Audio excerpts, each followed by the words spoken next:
Hey everybody, this is Roberto Blake of robertoblake.com helping you create something awesome today.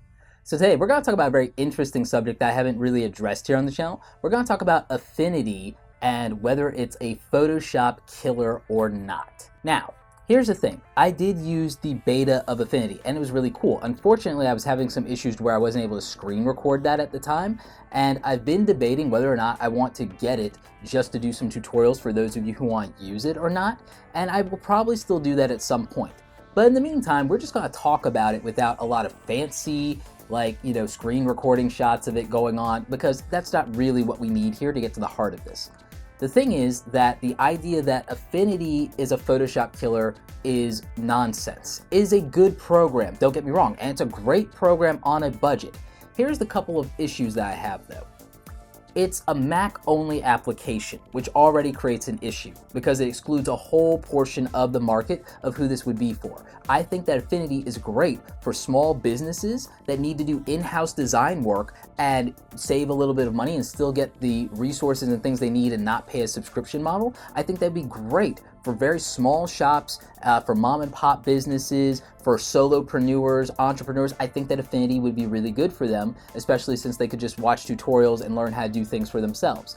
The issue with that is, with it being Mac only, it doesn't really become a budget solution the way that it would if it was on PC as well, because a lot of those people are not going to be able to afford a Mac in the first place. So touting it as a budget solution and a way to save money makes no sense when you already have to have premium hardware to get into it. So that's my issue there. The other reason it's not a Photoshop killer is because if you're trying to do graphic design professionally, or if you're trying to do photo retouching professionally, then Affinity Designer is not going to cut it on a resume. If I'm hiring you as a graphic designer, my workflow and my agency's workflow and the workflow of marketing companies that I might be associated with is going to be Adobe. It's going to be the Adobe workflow. It's going to be Photoshop, InDesign, Illustrator. It's going to be those things. So you saving money by Affinity doesn't make you an attractive fit for us to work with you as people who are seniors in the industry and professional. If you're someone new, it's great for you for learning, but we'd probably respect it more if you were using Corel.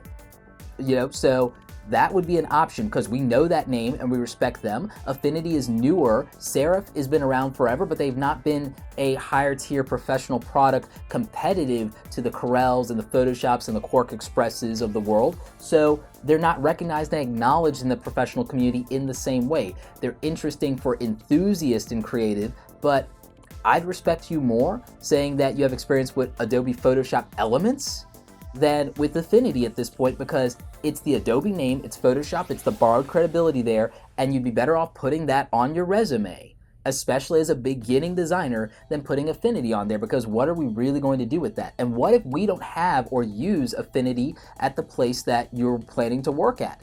So it doesn't make sense. So the idea that it's a Photoshop killer is absurd. I think it's great software. I'll probably do a review of it on its own. I will probably do tutorials for it, but I don't think that Affinity can compete with Photoshop, one, on features and on utilization, on workflow, on integration with other applications. I mean, you can edit video in Photoshop if you want to. You can do motion graphics in Photoshop if you want to. You could get a plugin and build websites and web applications in Photoshop if you want to. Is that overkill for 80% of people? Absolutely. The point is, that power, those options, they mean something at an industry level. They really do. The 25 plus years of Photoshop as an established authority in photo manipulation, photo editing, and graphic design, it means something. Photoshop is a verb in popular culture at this point, whether it's been used or not to retouch an image. We say you Photoshop that image, regardless of what program you used.